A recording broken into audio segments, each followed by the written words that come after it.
Hello, അസ്സലാമു അലൈക്കും. Have A nice day. എന്തൊക്കെയാ, സുഖമല്ലേ എല്ലാവർക്കും? ആർക്കും പ്രത്യേകിച്ച് പ്രശ്നങ്ങളൊന്നുമില്ലല്ലോ?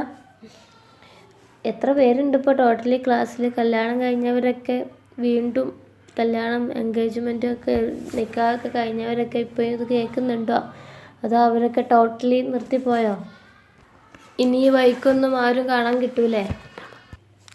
എനിവേ കഴിയുന്നവരൊക്കെ മാക്സിമം വീണ്ടും നമ്മുടെ ക്ലാസ്സിലേക്ക് തന്നെ വരാൻ നോക്കുക. കഴിയുന്ന അത്രയും കാലം കഴിയുന്ന അത്രയും കാലം പഠിക്കാൻ നോക്കുക മാക്സിമം. നമുക്കിപ്പോൾ സാധിക്കാത്തതായിട്ട് ഒന്നുമില്ല. നമ്മൾ പറഞ്ഞാൽ കേൾക്കാത്തതായ ഒരു ഹസ്ബൻഡുമാരും ഇന്നില്ല. അത്ര ക്രൂരന്മാരൊന്നുമല്ല ഇപ്പോഴത്തെ ആളുകളൊന്നും. സോ അതുകൊണ്ട് മാക്സിമം നിങ്ങൾക്ക് സമ്മതിക്കാത്തവരെ എങ്ങനെയെങ്കിലുമൊക്കെ പറഞ്ഞ് മനസ്സിലാക്കി കൊടുത്തിട്ട് നിങ്ങൾക്ക് കഴിയുന്ന രീതിയിൽ വീണ്ടും വരാൻ ശ്രമിക്കുക. ബാക്കിയുള്ളവർ അതേപോലെ തന്നെ നല്ല രീതിയിൽ പഠിച്ച് മുന്നോട്ട് പോവുക. എന്നും പറയുന്ന കാര്യമാണ്, ഒരു എഡ്യൂക്കേഷൻ എന്ന് പറയുന്നത്, അല്ലെങ്കിൽ ജോലി എന്ന് പറയുന്നത്, ഈവൻ എഡ്യൂക്കേഷൻ ആയാലും ഇന്നത്തെ കാലത്ത് ഏറ്റവും ഇമ്പോർട്ടൻ്റ് ആയിട്ടുള്ള ഒന്നാണ് എഡ്യൂക്കേഷൻ. അപ്പോൾ അത് മാക്സിമം കിട്ടാനും വേണ്ടിയിട്ട് ശ്രമിക്കുക. ഓക്കെ, അപ്പോൾ മാക്സിമം അങ്ങനെയൊക്കെ ചെയ്യാം. എനിവേ, നമുക്ക് നമ്മളുടെ ചാപ്റ്ററിലേക്ക് കിടക്കാം. നമ്മൾ പറഞ്ഞു നിർത്തിയത് ഷോർട്ട് സ്റ്റോറിയിലെ സെക്കൻഡ് ഷോർട്ട് സ്റ്റോറിയിലാണ്. പകുതി വരെ, ഓൾമോസ്റ്റ് ഹാഫ് വരെ നമ്മൾ പറഞ്ഞു നിർത്തിയിട്ടുണ്ടായിരുന്നു. I hope you understand and study and read that. എല്ലാവരും വായിച്ചിട്ടുണ്ടാവും എന്നൊക്കെ വിചാരിക്കുന്നു. എൻ്റെ വിശ്വാസം മാത്രമാണോ എന്നെനിക്കറിയില്ല. ഇനി shocking accident by Graham Greene that we are going to study. We are moving on. മുന്നത്തെ ക്ലാസ്സിലത്ത് പ്രത്യേകിച്ച് പറയേണ്ട ആവശ്യമൊന്നുമില്ലല്ലോ. We have a protagonist, Jerome, and his father died by accidentally. It's a fat big fellow on him. That's the reason of his accident. But his accident death, or his death, it's a comic one to the peoples. Even after a long time, ഒരുപാട് വർഷം കഴിഞ്ഞിട്ടായാലും അതൊരു comic element ആയിട്ട് ഇപ്പോഴും ജനങ്ങളുടെ മുന്നിൽ നിലനിൽക്കുന്നു. And it become public one. The news reporters and biography writers writing about his father as A comic one. അങ്ങനെയൊക്കെ വരുന്നു. അതിൻ്റെ മെയിൻ റീസണും ആരൊക്കെ മറന്നു പോയാലും അത് മൂടി വെക്കാൻ ശ്രമിച്ചാലും, ജെറോം എത്രത്തോളം അത് മൂടി വെക്കാൻ ശ്രമിച്ചാലും ഇസ് ഓൺഡ്. എല്ലാ വീട്ടിലും ഉണ്ടാവില്ലേ അങ്ങനെ ഒരു അമ്മായി. അതെല്ലാവർക്കും പറഞ്ഞിട്ടുള്ളൊരു കാര്യമാണ് അങ്ങനെ ഒരു അമ്മായി. നമുക്ക് എന്തെങ്കിലും ഒരു ഇടങ്കോലിട്ടുണ്ട ഒരു അമ്മായി എല്ലാ നാട്ടിലും എല്ലാ വീട്ടിലും ഉള്ളതാണ്. Anyway, his aunt is now very old, even though he don't forget anything about his father and anything about the past. So she's telling about everything about his father into the biographers and the other peoples, even the strangers too. അപ്പോൾ അതിപ്പോഴും പറഞ്ഞ് നടക്കുന്ന ഒരു കാര്യമാണ്. അപ്പം now our Jerome, നമ്മൾ last പറഞ്ഞു നിർത്തിയത് നമ്മുടെ ജെറോം എന്താണ്, ഒരു ചാർട്ടേഡ് അക്കൗണ്ടൻ്റ് ആയിട്ടുണ്ട്. And also is moving from എന്തോ സിറ്റി, വേറൊരു സിറ്റി മൂവ് ചെയ്തിട്ടുണ്ട്. And he's try to reduce his father's death and the comic element of his father's death. അതൊക്കെ ആണ് നമ്മൾ അവസാനം പറഞ്ഞു നിന്ന്. പേജ് നമ്പർ 69 ആ പാരഗ്രാഫ്, അവസാന പാരഗ്രാഫോട് കൂടിയാണ് we completed our last class. So now we are going to take the next paragraph in the page number 70. ബുക്കൊക്കെ വാങ്ങിയിട്ടുണ്ടോ എല്ലാവരും? എന്തായി ബുക്കിൻ്റെ കാര്യങ്ങളൊക്കെ വാങ്ങിയിട്ടുണ്ടെങ്കിൽ അറിയിക്കണം കേട്ടോ. So moving to that paragraph. അപ്പോൾ ഒന്ന് വായിച്ച് നോക്കാം. It seemed to Jerome that there were two possible methods. The first led gently up the accident, so that by the time it was described, the listener was so well prepared that the death came really as an anticlimax. The chief danger of law firm in such a story was always surprise. When he rehearsed his method, Jerome began boringly enough. അപ്പോൾ നമ്മൾ കഴിഞ്ഞ ക്ലാസ്സിൽ പറഞ്ഞു അവൻ്റെ ആണ്ട് കാണിക്കുന്നതും biography എഴുതുന്നതും ഒക്കെ നിങ്ങൾ വായിച്ചിട്ടുണ്ടാവുമല്ലോ അല്ലേ. അപ്പോൾ ഇതിലേക്ക് കിടക്കാം. It seem to Jerome that there were two possible method. So in to the face of Jerome there were two possible method to reduce this comical element of his father's death. ഫാദറുടെ ഡെത്തിൽ ആ ഒരു comical element reduce ചെയ്യാൻ വേണ്ടിയിട്ട് his friend അവൻ്റെ മുന്നിൽ ആകെ ഒരു 2 പോസിബിൾ മെത്തേഡ്സ് ഉണ്ട്. എന്തൊക്കെയാണ് നോക്കാം. The first, let gently up to the accident. Let എന്ന് പറഞ്ഞാൽ നയിക്കുക, നേതൃത്വം വയ്ക്കുക. ജെൻറ്റിലി ഒരു സൗമ്യതയോടെ ആ ഒരു ആക്സിഡൻറ്റിനെ കുറിച്ചിട്ട് പറഞ്ഞിട്ട് എന്താണ് അതിൻ്റെ ആ ഒരു കോമിക്കൽ എലമെൻറ്റ് ഇല്ലാണ്ടാക്കുക. We already know that his father was a great traveller and he is writing a lot of books according to his travelling. ആ ഒരു ട്രാവലോഗ്സുകളൊക്കെ ഒരുപാട് എഴുതിയിട്ടുള്ള ഒരു വലിയ മനുഷ്യനായിരുന്നു, ഒരുപാട് ട്രാവൽ ചെയ്തിട്ടുള്ള ഒരു വ്യക്തിയായിരുന്നു. അപ്പോൾ അതൊക്കെ പറഞ്ഞിട്ട് മറ്റുള്ളവരുടെ മുന്നിൽ ഫാദറുടെ ഒരു മഹത്വമൊക്കെ പറഞ്ഞിട്ട് ആ ഒരു കോമിക്കൽ എലമെൻറ്റ് റെഡ്യൂസ് ചെയ്യാൻ വേണ്ടി he think about that. So that by the time it was described the listener was so well prepared that the death came really as an anticlimax. So when he talking about that, the listeners always know that story about his father's death.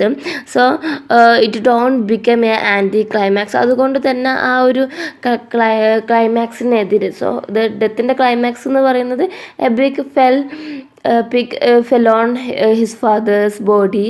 So that's a climax. So ആ ഒരു anti climax എന്ന് പറഞ്ഞാൽ ക്ലൈമാക്സിനെതിരെ, ആ ഒരു anti ക്ലൈമാക്സിനെതിരെയായിട്ടുള്ള ഒരു കാര്യം ഒരു ലിസണേഴ്സും ഇന്നേ വരെ ഉണ്ടായിട്ടില്ല. എത്രത്തോളം he tried to reduce his father's death, but there is no listeners trying to understand the situation of Jerome. അപ്പോൾ അതാണ് പറഞ്ഞു വന്നത്. The chief danger of love in such a story was always surprise. So ആ ഒരു ഇവിടെ പറയുന്നത് എന്താണെന്ന് വെച്ചാൽ ചില സ്റ്റോറികളിൽ ഉണ്ടാവുന്ന സർപ്രൈസ് എന്ന് പറയുന്നത് some of the chief danger of laughter ആണ്.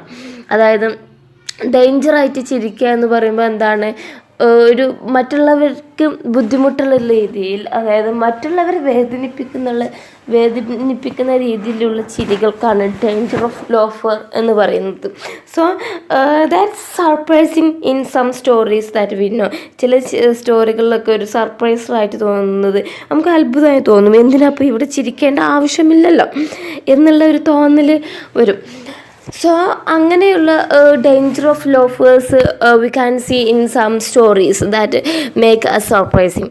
When he rehearsed his method, Jerome began boringly enough, but he is trying to reduce the comical element of his father's death in a lot of time with his first method. But when he tried in many times, he became boring. എന്താണ് കാരണം, എന്താണ് എല്ലാവർക്കും അറിയുന്നൊരു സ്റ്റോറിയാണ്. എത്രത്തോളം നമ്മൾ reduce ചെയ്യാൻ ശ്രമിച്ചാലും എന്താണ് അത് അവനെ ബോറടിപ്പിക്കുക എന്നല്ലാതെ that comical element is never reduced, ഒരിക്കലും റെഡ്യൂസ് ചെയ്യുന്നില്ല എന്നാണ് പറയുന്നത്. So moving to the next paragraph, Naples and those high tenement buildings. Somebody once told me that the Neapolitan always feel at home in New York just as the man from Turin feels at home in London, because the river runs in much the same way in both cities. Where was I? Oh yes, Naples, of course. You had been surprised in the purer quarters. What things they keep on the balconies of those skyscraping tenements. Not washing, or bedding, but things like livestock, chickens, or even pigs. Of course, the pigs get no exercise whatever and fatten all the quicker. He could imagine how his hearer's eyes would have glazed by this time. I have no idea. Have you? How heavy a pig can be, but these old buildings are all badly in need for repair. A balcony on the fifth floor gave way under one of those pigs. It struck the third floor balcony on its way down and sort of ricocheted into the street. My father was on the way to the Hydrographic Museum when the pig hit him, coming from the height, and that angle it broke his neck. This was really a miserly attempt to make an interesting subject boring. So here in this paragraph we can see that Jerome is trying to say that his father's death as a mysterious one, not a comical one. അപ്പോൾ അവൻ്റെ അച്ഛൻ്റെ father ഒരു mysterious ആയിട്ട് പറയാനാണ് ശ്രമിക്കുന്നത്, കോമിക്കലായിട്ടല്ല. അപ്പോൾ അവൻ പറയുന്ന രീതിയാണ് ഇവിടെ പറഞ്ഞിട്ടുള്ളത്. നോക്കാം. Naples and those high tenement buildings. the Naples peoples and the Naples tenement buildings. Tenement എന്ന് പറഞ്ഞാൽ ഈ വാടകയ്ക്ക് കൊടുക്കുന്ന വീടുകൾക്കാണ് ടെനമെൻറ്റ് ബിൽഡിങ്സ് എന്ന് പറയുന്നത്. സോ നിങ്ങൾക്ക് അറിയാമോ നേപ്പിൾസും എന്ന് പറയുന്ന place and also the building that located the tenement buildings that located in നേപ്പിൾസും. Somebody once told me that the Neapolitan always feel at home in New York, just as the man from Turin feels at home in London, because the river runs in much the same way in the both side. Somebody once told me, ചില ആളുകൾ എന്നോട് ചിലപ്പോഴൊക്കെ പറഞ്ഞിട്ടുണ്ട്, ആരോ എന്നോട് ഒരിക്കൽ പറഞ്ഞിട്ടുണ്ട്, that the Neapolitan always feel at home in New York, just as the men from Turin's feel at Neapolitan always feel at home. നെപ്പോളിറ്റൻസ് എന്ന് പറയുന്ന, അതായത് നേപ്പിൾസ് താമസിക്കുന്ന Neapolitans always feels at home in ന്യൂയോർക്കിലെ പോലെ അവരുടെ വീട്ടിൽ ഫീൽ ചെയ്യുന്നത് just as the men, സാധാരണ ആളുകളെ പോലെയാണ്. From Turin feels at home in ലണ്ടനിലെ ആളുകൾ ആളുകൾക്ക് പേരുന്ന പേരാണ് ടുറിൻസ്. അവരെ എങ്ങനെയാണോ അവരുടെ വീട്ടിൽ താമസിക്കുന്നത് അല്ലെങ്കിൽ ഫീൽ ചെയ്യുന്നത്, അതുപോലെ തന്നെയാണ് നെപ്പോളിറ്റൻസും അവരുടെ വീട്ടിൽ ഫീൽ ചെയ്യുന്നത്, അതുപോലെ താമസിക്കുന്നത് എന്നാണ് പറയുന്നത്. Because the river runs in much the same way in the both cities. കാരണം എന്താണ്, രണ്ട് സൈഡിലും അവിടുത്തെ ഡിഫറൻസ് പറയുന്നത് in both London and both London and Naples the river are same in the cities. സിറ്റിയും അതേപോലെ കരയും റിവറും നിൽക്കുന്നത് ഒരേ ലെവലിലാണ്. സോ ഏത് നിമിഷവും അവിടെ വെള്ളം ഉയരാം, അതാണ് ഇവിടെ പറഞ്ഞിട്ടുള്ളത്. സോ അപ്പോൾ ആ ഒരു ഫീലിലാണ് always the Neapolitans and also the London peoples to called Turins are lived in their home. അവരുടെ വീട്ടിൽ താമസിക്കുന്നത്. Here we can see that difference അല്ല, same between the Neapolitans and also the Turins. അവർ രണ്ടുപോലും ഏകദേശം നേപ്പിൾസും അതേപോലെ ലണ്ടൻ എന്ന് പറയുന്ന സിറ്റികളും അവരുടെ സിറ്റിയും റിവറും ഈസ് ഓൾവേസ് സെയിം ആയിട്ടാണ് നിൽക്കുന്നത്, ഒരു ഏറ്റക്കുറച്ചില്ല. ഇപ്പം നമുക്ക് ഇവിടെ റിവർ എന്താണ്, താഴെ ആയിട്ടാണ് നിൽക്കുക, കരയും റിവറും തമ്മിൽ എന്താണ് ഏറ്റക്കുറച്ചിലുകൾ ഉണ്ടാവും. പക്ഷെ അവിടെ എന്ന് പറയുന്നത് ദേ ആർ ബോത്ത് സെയിം ആയിട്ടാണ് റിവറും ലാൻഡും നിൽക്കുന്നത്. സോ ഏത് നിമിഷം അവിടെ എന്താ ചെയ്യാം, വെള്ളം ഉയരാം. അതുകൊണ്ടായിരിക്കണം മേ ബി അവരെന്ത് ചെയ്യുന്നുണ്ട്, പിഗിനൊക്കെ ബാൽക്കണിയിൽ താമസിക്കുന്നത്, വെള്ളം ഉയർന്ന ഒലിച്ചു പോവോ എന്നുള്ള പേടിക്കായിരിക്കാം. വേർ വാസ് ഐ, എവിടെയാണ് ശരിക്കും ഞാൻ? Oh yes, Naples of course. Yeah, my land is in Naples. ശരിക്കും ഞാൻ ലണ്ടനിലല്ല, but like London I'm lived in Naples of course. That's true. You had been surprised in the poorer quarters what things they keep on the balconies of those skyscraping tenements. You have a surprise when I am talking about the poorer peoples they lived in the Naples. നിങ്ങൾക്ക് may be surprise തോന്നിയിരിക്കാം, ആകാംക്ഷ തോന്നിയിരിക്കാം. കാരണം purest quarters, അതായത് pure people's താമസിക്കുന്ന നേപ്പിൾസിലെ pure people's താമസിക്കുന്ന അവരുടെ ക്വാർട്ടേഴ്സിൻ്റെ അവസ്ഥ കാണുമ്പോൾ ഞങ്ങൾക്ക് മേ ബി സർപ്രൈസ് ആയിരിക്കാം. എന്താണ്, what things the keep on the balconies of those sky scraping tenements. അവർ എന്താണ് അവരുടെ ബാൽക്കണിയിൽ സ്കൈ സ്ക്രാപ്പിംഗ് എന്ന് പറഞ്ഞാൽ ആകാശം തൊടുന്ന അത്രയും ഉയരെയുള്ള ആ ഒരു ടെനമെൻറ്റ്സ് വാടക വീട്ടിലെ ബാൽക്കണിൽ വാട്ട് ദേ ആർ കീപ്പിംഗ് അവരെന്താണ് കീപ്പ് ചെയ്യുന്നതെന്ന് when I'm talking to you become surprise. നിങ്ങൾ സർപ്രൈസ് ആയിരിക്കാം ഞാൻ അതിനെക്കുറിച്ച് പറയുമ്പോൾ. Not washing, the don't washing from the ബാൽക്കണിയിൽ അവർ ശരിക്കും വാഷിംഗ് അല്ല ചെയ്യുന്നത്. You know or bedding. Bedding എന്ന് പറഞ്ഞാൽ ഹോം അപ്ലയൻസസ്, അത് വീട്ടിൽ ഉപയോഗിക്കുന്ന സാധനങ്ങൾ. The don't keep the beddings and also the don't washing from the balcony but things like life stock they put in their balcony like livestock, chickens and even pigs. അവരുടെ ബാൽക്കണിയിൽ വാഷിങ്ങോ ബെഡിങ്ങോ ഒന്നും അല്ല നടക്കുന്നത്. But they put the livestock എന്ന് പറഞ്ഞാൽ കന്നുകാലികൾ കേട്ടോ, കന്നുകാലികൾ and also chickens and pigs. They even stocking pigs in their ബാൽക്കണിയിൽ അവർ ചെയ്യുന്ന അല്ലെങ്കിൽ കീപ്പ് ചെയ്യുന്ന സാധനങ്ങൾ ചിക്കൻസോ പിഗ്സോ അല്ലെങ്കിൽ ലൈഫ് സ്റ്റോക്കുകളോ ഒക്കെയാണ്. Not washing or bedding. Of course, the pigs get no exercise whatever and fatten all the quicker.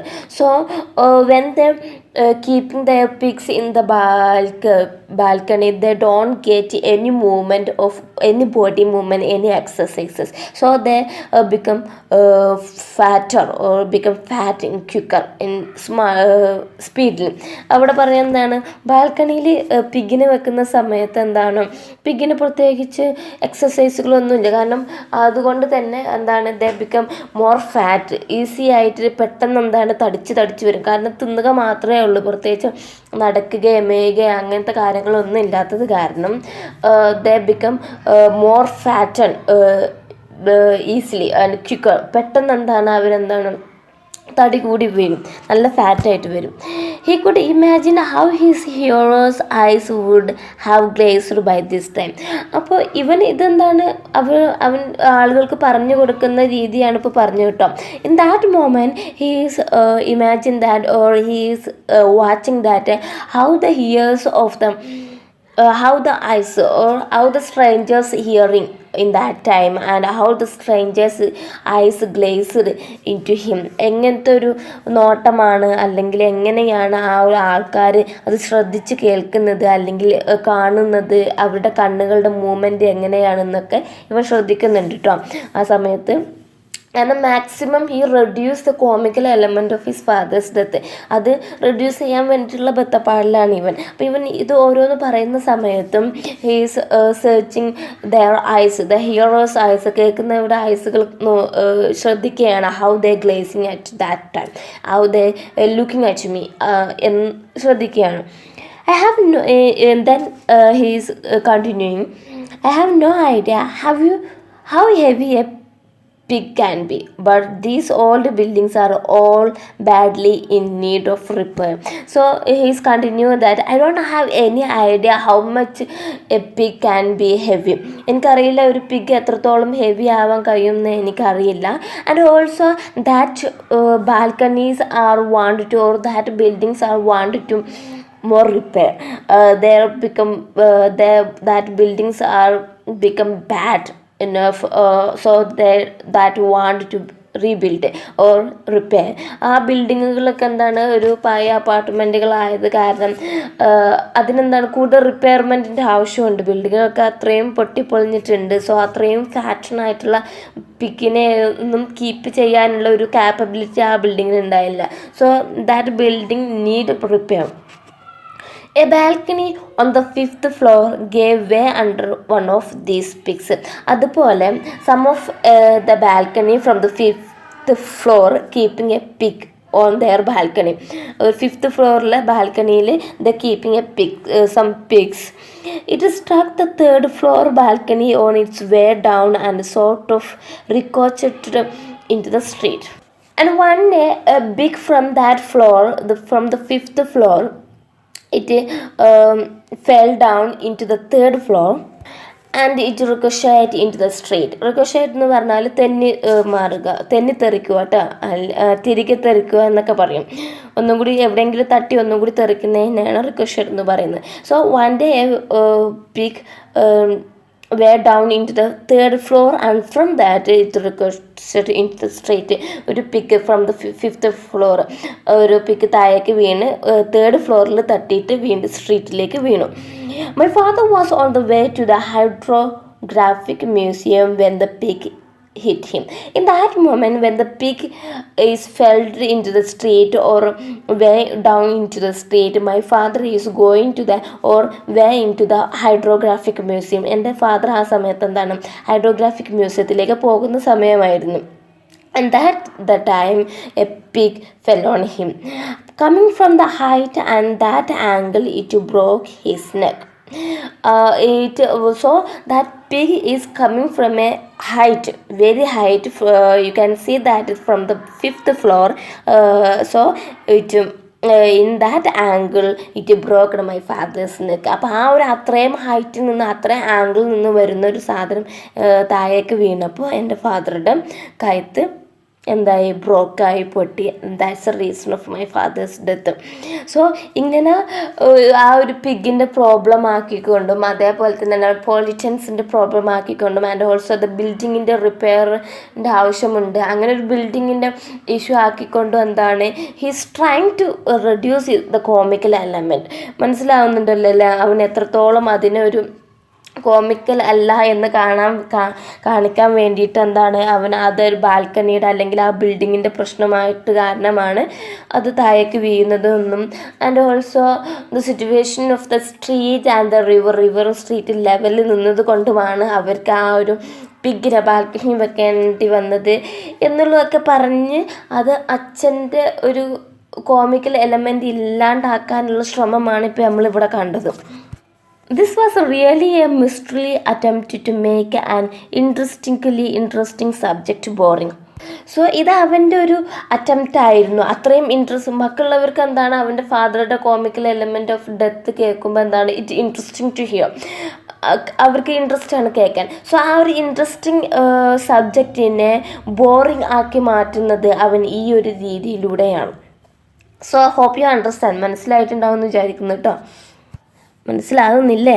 നിങ്ങൾ മിണ്ടാണ്ടിരിക്കുന്നില്ലല്ലോ, മനസ്സിലാക്കണം നല്ലോണം. ഇനിയിപ്പോൾ ഞാൻ പറഞ്ഞിട്ട് മനസ്സിലാവുന്നില്ലെങ്കിൽ എന്നോട് ചോദിക്കുക, അല്ലെങ്കിൽ നിങ്ങൾ തന്നെ നന്നായിട്ട് വായിച്ചു നോക്കിയാൽ തന്നെ നിങ്ങൾക്ക് തന്നെ മനസ്സിലാവും. It easy to understand. It's given a simple language, നല്ല സിമ്പിളായിട്ടുള്ള ലാംഗ്വേജിലാണ് കൊടുത്തിട്ടുള്ളത്. സോ യു ക്യാൻ അണ്ടർസ്റ്റാൻഡ്, നിങ്ങൾക്ക് തന്നെ മനസ്സിലാവും. സോ മൂവിങ് ടു ഇനി അവിടെ കൊടുത്തിട്ടുള്ളൊരു കോൺവെർസേഷനാണ്.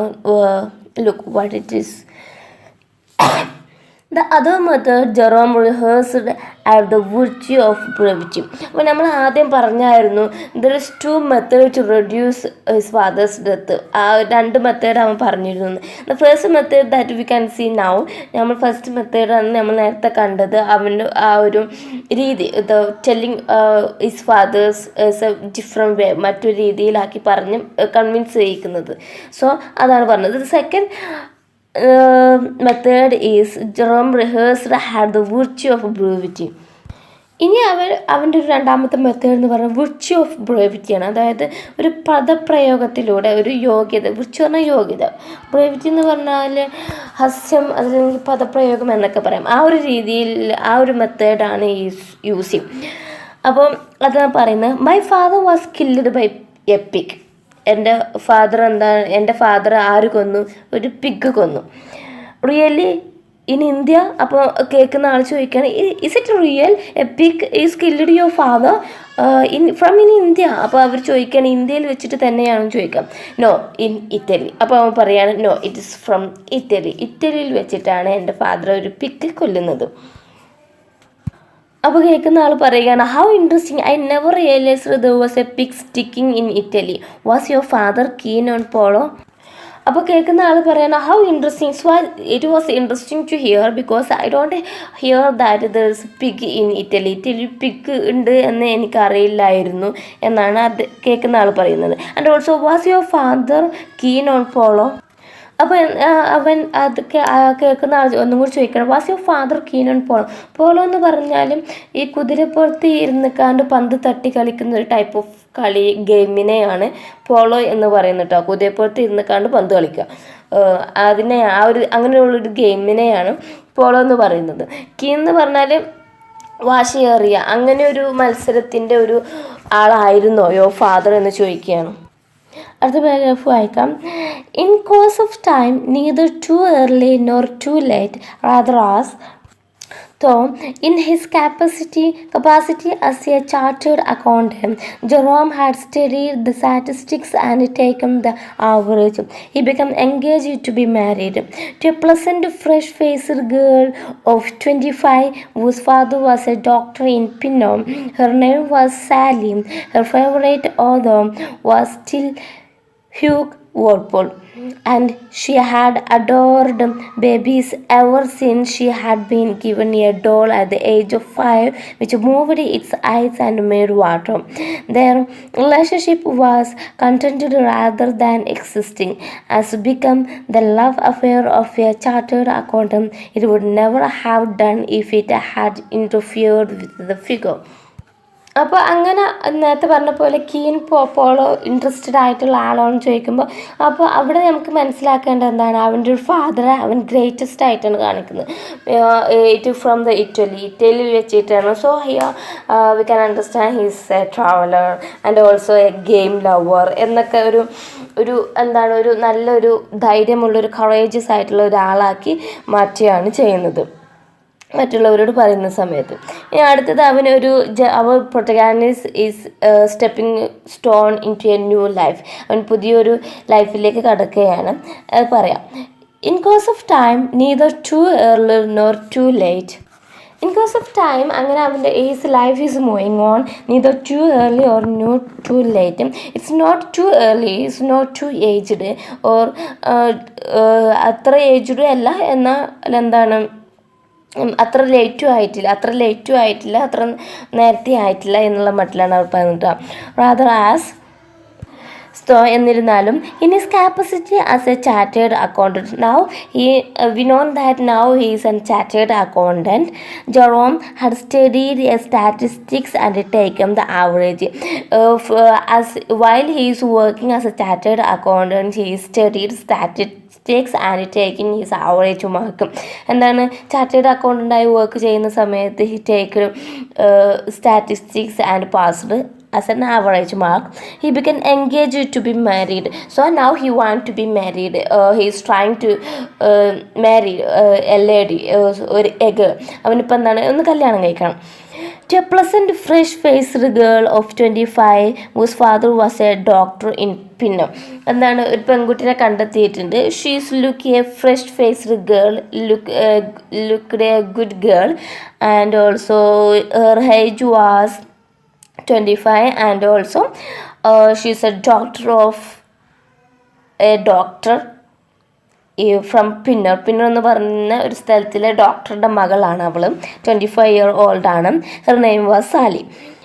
Her favourite author was still Hugh Walpole. അവളുടെ ഫേവറേറ്റ് ഓതർ റൈറ്റർ എന്ന് പറയുന്നത് ഹ്യൂഗ് വോൾപോൾ ആണ്. And she had adored babies and also she loved babies childs. കുട്ടികളുടെ ഒക്കെ ഭയങ്കര അഡോർഡ് എന്ന് പറഞ്ഞാൽ ആരാധിക്കുന്ന, കുട്ടികളൊക്കെ നല്ല രീതിയിൽ ആരാധിക്കുന്ന നല്ലൊരു കുട്ടിയായിരുന്നു ആര്, സാലി എന്ന് പറയുന്നത്. ആൻഡ് വേർ ഇറ്റ് ഈസ് എവിടെ പറഞ്ഞു, ever since she had been given a doll at the age of 5 which moved its eyes and made water. അതിൻ്റെ ഒരു example we can see that in her hand always have a baby doll that she got from the age of 5. ആ baby ഡോളിൻ്റെ ഒരു കണ്ണ് പോയിട്ടുണ്ട് and also it വെറ്റായിട്ടുണ്ട്, നനച്ചിട്ടുണ്ട്. even though she always hold that doll. Here we can see how much she loved the babies or the children. Their relationship was contented rather than exciting. അവരുടെ relationship എന്ന് പറയുന്നത് it's a satisfying one and also it's exciting to see. മറ്റുള്ളവർക്കൊരു exciting തോന്നും and also ഒരു satisfied ആയിട്ടുള്ള relationship ആയിരുന്നു the Jerome's and Sally's relationship. As become the love affair of chartered accountant. ഒരു chartered accountant love affair എന്ന് പറയുമ്പോൾ it would never have done if it had interfered with the figure. So there is lot of interfere. Chartered account എന്ന് പറയുന്നത് ഒരുപാട് ഭയങ്കര എന്താ പറയുക ഭയങ്കര തിരക്കിലുള്ള ഒരു മേഖലയാണ് ചാർട്ടേഡ് അക്കൗണ്ടിങ്. ഒരുപാട് ഒരു ടെക്നിക്കൽ ടെൻഷൻസും കാര്യങ്ങളൊക്കെ ഉള്ള ഒരു മേഖലയാണ് ചാർട്ടേഡ് അക്കൗണ്ട് എന്ന് പറയുന്നത്. ഒരുപാട് തിരക്കുള്ളൊരു മേഖലയാണ്. അങ്ങനെ ഒരു മേഖലയിൽ നിന്നും ഉള്ള ഒരു ലവ് അഫെയർ എന്ന് പറയുമ്പോൾ it don't have more time to love each other അങ്ങനെയൊക്കെ വരും. ബട്ട് ഈവൻ ദോ അവരുടെ ഒരു റിലേഷൻഷിപ്പ് എന്ന് പറയുന്നത് it's a satisfying one and also exciting one. So മനസ്സിലാവുണ്ടല്ലോ അല്ലേ? അപ്പോൾ ഇന്നത്തേക്ക് ഇത് മതി. We crossed our time limit cross ഏകദേശം ഇന്നത്തെ ഈ ഒരു പീരീഡിൻ്റെ ടൈം ലിമിറ്റ് ആയിട്ടുണ്ട്. So I hope you understand these classes. നിങ്ങളെന്താണ് ഷോർട്ട് സ്റ്റോറികളൊക്കെ നന്നായിട്ട് വായിക്കുക. And also try to read more books and novels. നല്ല ഒരുപാട് ബുക്കുകളൊക്കെ നിങ്ങൾക്ക് ഇപ്പോൾ എവിടെന്നെങ്കിലും കിട്ടുന്നുണ്ടെങ്കിൽ എന്താണ് സംഘടിപ്പിച്ചിട്ട് ഒരുപാട് ഇംഗ്ലീഷ് ബുക്കുകളൊക്കെ വായിക്കുക കേട്ടോ. ഒരുപാട് നോവലുകളും ഷോർട്ട് സ്റ്റോറികളൊക്കെ വായിക്കുക. It help you to write exam എഴുതാനൊക്കെ ഒരുപാട് ഹെൽപ്പ് ചെയ്യും. ഇങ്ങനെ ബുക്കുകളൊക്കെ നമ്മൾ കൂടുതൽ വായിക്കുന്ന സമയത്ത് we got lots of information from the literature in to the literature field. ഒരു ലിറ്ററേച്ചർ ഫീൽഡിലേക്കുള്ള ഒരുപാട് കാര്യങ്ങളൊക്കെ നിങ്ങൾക്ക് ഐഡിയകൾ ഉണ്ടാവും. എങ്ങനെയാണ് ഒരു എക്സേ എഴുതേണ്ടത് അല്ലെങ്കിൽ ഒരു ക്രിട്ടിക്കൽ അപ്രീസിയേഷൻ എഴുതേണ്ടത് എന്നുള്ളതിനെ കുറിച്ചിട്ടുള്ളൊക്കെ ഒരു ധാരണ വേണമെങ്കിൽ അതേപോലെ you want lots of vocabulary to write exams. So അതിന് വേണ്ടിയിട്ടൊക്കെ ഒരുപാട് ഇതല്ല ഒരുപാട് വായിക്കാം. നോവലുകളൊക്കെ വായിക്കുന്നതിനനുസരിച്ച് ഒരു ലിറ്ററേച്ചർ പരമായിട്ടുള്ള സാഹിത്യപരമായ ലാംഗ്വേജ് ഇമ്പ്രൂവ് ചെയ്യും. ഓഫ് കോഴ്സ് ഇറ്റ് ഹാപ്പൺ, അതെന്തായാലും ഇമ്പ്രൂവ് ചെയ്യും. അതിന് പുറമെ ലിറ്ററേച്ചർ പരമായിട്ടുള്ള സാഹിത്യപരമായിട്ടുള്ള ഒരുപാട് ചിന്തകളും കാര്യങ്ങളും ഒക്കെ വരുമ്പോൾ നിങ്ങളുടേതായിട്ടുള്ള ഒരു അപ്രീസിയേഷൻ വരും. ഒരു സ്റ്റോറിയെ കുറിച്ചിട്ട് നിങ്ങളുടേതായിട്ടുള്ള നല്ല നല്ല ഒപ്പീനിയൻസുകൾ, വെറും ഒരു ഒപ്പീനിയൻ അല്ല, പക്ഷെ ഒരു സ്റ്റോറിയെ കുറിച്ചിട്ടുള്ള അതിൻ്റെ ഇന്നർ മീനിങ്ങിനെ കുറിച്ചിട്ടുള്ള നിങ്ങളുടേതായിട്ടുള്ള ഒപ്പീനിയൻസ് വരുന്ന സമയത്ത് മനസ്സിലായി തുടങ്ങും. ഇങ്ങനെ ഒരുപാട് സ്റ്റോറികളും നോവൽസുകളൊക്കെ വായിക്കുന്ന സമയത്ത്. അപ്പോൾ അങ്ങനെ ഇരിക്കുന്ന സമയത്ത് it help to write your എക്സാമിൽ മാത്രമല്ല ഈ ലിറ്ററേച്ചറിൻ്റെ ഒരു പ്രത്യേകത എന്ന് പറയുന്നത് we can understand lot about the life. ജീവിതത്തെ കുറിച്ചിട്ട് ഒരു മെയിൻ ഐഡിയ കിട്ടാൻ ഒരു ഹെൽപ്ഫുൾ ആയിട്ടുള്ളൊരു കാര്യമാണ് ലിറ്ററേച്ചർ എന്ന് പറയുന്നത്. സോ ഏതൊക്കെ ഓരോ ലിറ്ററേച്ചറും അല്ലെങ്കിൽ ഇതൊക്കെ ലിറ്ററേച്ചർ എന്ന് പറയുന്നത് ഇമാജിനേഷനാണ് അല്ല, ഒരാളുടെ മനസ്സിൽ വരുന്ന കാര്യങ്ങളാണ്. ഈ ഇമാജിനേഷൻ എന്ന് പറയുന്നത് എങ്ങനെയൊക്കെ വന്നാലും നമ്മളുടെ ചുറ്റുപാടുകൾ നമ്മൾ ജീവിക്കുന്ന രീതിക്കനുസരിച്ചാണ് അതിലൊരു ബന്ധം ഉണ്ടാവും. ഓരോ ലിറ്ററേച്ചർ വർക്കുകളും ആ വ്യക്തിയുടെ ജീവിത ചുറ്റുപാടുമായിട്ട് ബന്ധം ഉണ്ടാവും. അത് ഞങ്ങൾക്ക് ഡീറ്റെയിൽഡ് ആയിട്ട് പഠിക്കാനുണ്ട് കേട്ടോ. ഒരു സൈക്കോളജി എലമെൻ്റ് നമുക്ക് പഠിക്കാനുണ്ട് ലിറ്ററേച്ചറിൽ. ഇപ്പോൾ ഇംഗ്ലീഷിൽ ഒരു സൈക്കോളജിക്കലായിട്ട് വരുന്ന കുറച്ച് എലമെൻറ്റുകളൊക്കെ പഠിക്കാനുണ്ട്. അപ്പോൾ അതിൽ ഒക്കെ പറയുന്നുണ്ട്. അപ്പോൾ ഏതൊരു ഓതർ ഒരു വർക്ക് എഴുതുന്ന സമയത്തും എത്രത്തോളം അത് ഇമാജിനേറ്റീവ് ആയാൽ പോലും അതുമായി തൻ്റെ ജീവിതവുമായി ബന്ധപ്പെട്ട എന്തെങ്കിലുമൊക്കെ ഒന്ന് ഇറ്റ് മേ ബി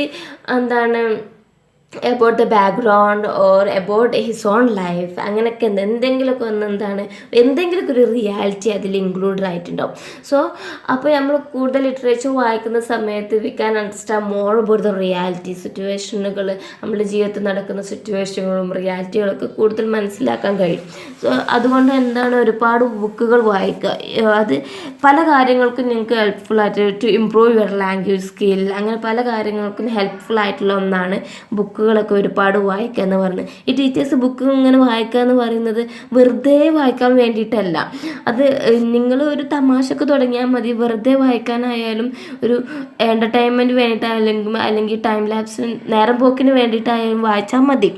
പക്ഷേ അത് എങ്ങനെയൊക്കെയോ എവിടേക്കെയോ സൈക്കോളജിക്കലായിട്ട് നിങ്ങളുടെ മൈൻഡിൽ, നിങ്ങളുടെ അൺകോൺഷ്യസ് മൈൻഡിൽ അതിങ്ങനെ എടുത്തു വെക്കുന്നുണ്ടാവും. അത് പിന്നീട് നിങ്ങൾക്ക് ഹെൽപ്ഫുൾ ആവും. അതുകൊണ്ടാണ് ഈ ടീച്ചേഴ്സൊക്കെ നിങ്ങളോട് ഇങ്ങനെ കൂടുതൽ ബുക്ക് വായിക്കണം എന്ന് പറയുന്നത്.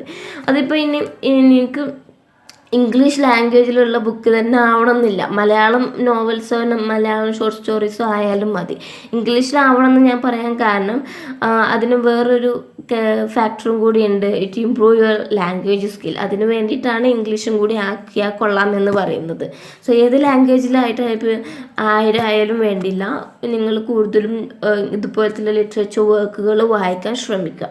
Okay, so this is for today's class. I hope you understand and see you soon in our next class. Thank you. Have a nice day.